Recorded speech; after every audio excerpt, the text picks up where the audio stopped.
రాజధానిగా నిలబెడుతున్నామంటే కరెక్ట్గా 1 year 4వ తేదీ ఎన్నుపోటు పడిచిన చంద్రన్న మీరందరూ గుర్తు పెట్టుకోండి. మళ్ళీ జగనన్న కావాలి, జగనన్న రావాలి. జగనన్న ఉంటేనే మనం ఉండేది, జగనన్న లేకుంటే ఇది రాక్షస పాలన. జై జగనన్న, జై జోహార్ వైఎస్ఆర్. జగనన్నకి నాయకత్వం వర్ధిల్లాలి. మనం అందరం బాగుండాలంటే, మనము ముందుకు వెళ్ళాలంటే మహిళలు, ప్రజలు, నాయకులు అందరూ చేతులు కలిపి బడుగుల ఘోషలు ఆగాలంటే, వాట్లా పేరున ఆడపడుచులకు జరిగిన దోఖా పోవాలంటే, జాబుల పేరిట మోసం జరిగిన యువతకు న్యాయం జరగాలంటే రావాలి జగన్, కావాలి జగన్, మన జగన్. రావాలి జగన్, కావాలి జగన్, మన జగన్.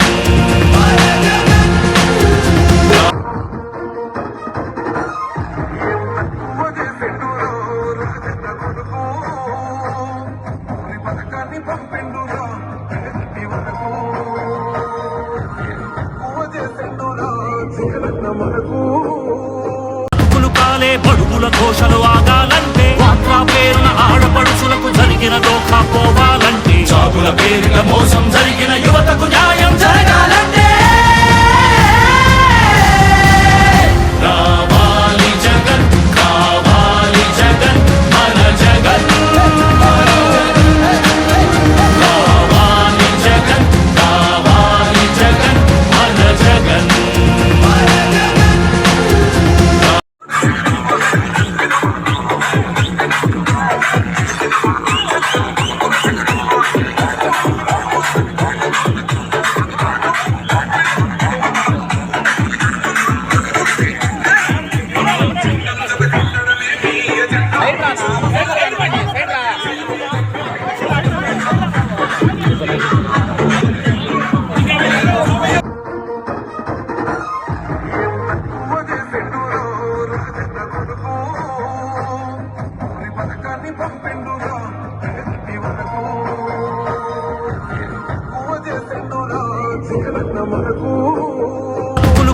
బడుగుల ఘోషలు ఆగాలంటే, వాట్లా పేరున ఆడపడుచులకు జరిగిన దోఖా పోవాలంటే, జాబుల పేరిట మోసం జరిగిన యువతకు న్యాయం జరగాలంటే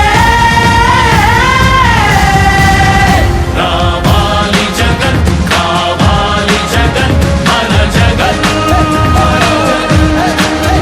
రావాలి జగన్, కావాలి జగన్, మన జగన్.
అధ్యక్షులు జగన్మోహన్ రెడ్డి గారి పిలుపు మేరకు ఈరోజు కూటమి ప్రభుత్వం అధికారంలోకి వచ్చి సంవత్సర కాలం పూర్తయింది. నిజంగా ఈ సంవత్సర కాలంలో వాళ్ళు ఇచ్చిన హామీలు ఏమన్నా నెరవేరుస్తారేమని ప్రజలు ఎదురు చూశారు. వైఎస్ఆర్ కాంగ్రెస్ పార్టీ కూడా ఎదురు చూసింది.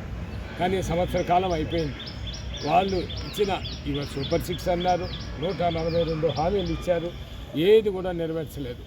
కేవలం ఇప్పటికీ సంవత్సర కాలం అయినా జగన్మోహన్ రెడ్డి గారిని తిట్టడం, వైఎస్ఆర్ కాంగ్రెస్ పార్టీ నాయకులపైన కేసులు పెట్టడం, రెడ్ బుక్ అని ఇది తప్పక వేరే చేసిన దాఖలాలు లేవు. ఈరోజు నిజంగా వైఎస్ఆర్ కాంగ్రెస్ పార్టీ మనం కొంత ప్రభుత్వం ఏర్పడింది, కొత్త ప్రభుత్వం, కొంత సమయం ఇస్తాం అనే ఆలోచనతో దాదాపు సంవత్సర కాలం టైం ఇవ్వడం జరిగింది. ఆ రోజు నిజంగా ప్రజలకు ఎన్నికలకు ముందు చంద్రబాబు నాయుడు గారు బూటకపు హామీలన్నీ ఇచ్చాడు. ఆ రోజు నిజంగా ప్రజలు ఆశపడ్డారు. ఆ రోజు జగన్మోహన్ రెడ్డి గారు అమ్మఒడని ఇంటికి ఒకరికి ఇస్తే చంద్రబాబు నాయుడు గారు మీ ఇంట్లో 3 పిల్లలుంటే 3కి ఇస్తాను పేరు మార్చి అమ్మ వందనమని ఈరోజు నీకు 15,000 నీకు 15,000 నీకు అని 50,000 మా కుటుంబానికి వస్తాడు కదా ప్రజలు ఆలోచన చేశారు. అదేవిధంగా మహిళలకు బీసీలకు 40 సంవత్సరాలకే పెన్షన్ ఇవ్వడం జరుగుతుందని చెప్పారు. మహిళలకు నెల డబ్బులు అకౌంట్ వేస్తామని చెప్పారు. ఎన్నో హామీలు, ఉచిత బస్సు అని చెప్పాడు, మీరు ఎక్కడైనా తిరగొచ్చని. ఇవన్నీ కూడా ఇచ్చి సంవత్సర కాలంలో ఏది హామీ నెరవేర్చకపోగా కేవలం 2 పెట్టుకున్నాడు. పోలవరం ప్రాజెక్ట్ అని, కేవలం అమరావతిని. ఆ 2 కూడా వారికి పార్టీ వారి నాయకులకు మేలు జరిగేదానికి తప్పక ఇది ప్రజలకు ఏమాత్రం కూడా మేలు జరిగేది కాదు. ఈరోజు నిజంగా రాష్ట్ర వ్యాప్తంగా ప్రజలు తండోపాలుగా తరలి వచ్చారు. ఈరోజు ఎందుకంటే వైఎస్ఆర్ కాంగ్రెస్ పార్టీ ప్రజల పక్షాన నిలవాల్సిన అవసరం ఎంతైనా ఉంది. ఈరోజు నిజంగా ఏ సమస్య వచ్చినా కూడా వైఎస్ఆర్ కాంగ్రెస్ పార్టీ ప్రజల పక్షాన్ని నిలబడుతుంది. ఎలాంటి సమస్యను కూడా ఎదుర్కొనేదానికి సిద్ధంగా ఉంటుంది కూడా. అదేవిధంగా ఈరోజు ప్రజలు వాళ్ళు ప్రభుత్వం మెడలు వంచి వారు ఇచ్చిన హామీలు నెరవేర్చేదానికి ఈరోజు కార్యక్రమం ఇది అంతం కాదు, ఇది ఆరంభం మాత్రమే.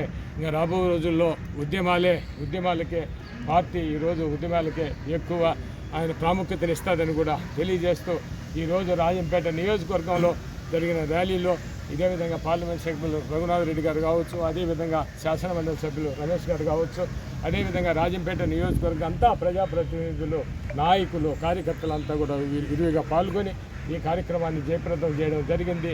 వారందరికీ కూడా నేను హృదయపూర్వక వాళ్ళందరికీ కూడా నేను నమస్కారాలు అందరికీ కూడా తెలియజేస్తున్నాను. భవిష్యత్తులో మనం చేసే పోరాటం ఇది మన కోసం కాదు, ఇది ప్రజల కోసం చేసే పోరాటం. ఈ పోరాటంలో మీరందరూ కూడా భాగస్వామ్యులు కావాలని మరొకసారి మిమ్మల్ని అందరికీ కూడా వినియోగించుకుంటున్నాను.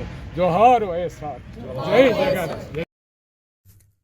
కడప జిల్లాలోని మరిన్ని వార్తా విశేషాల అప్డేట్స్ కోసం మా SCN న్యూస్ ఛానల్ను తప్పకుండా చూడండి.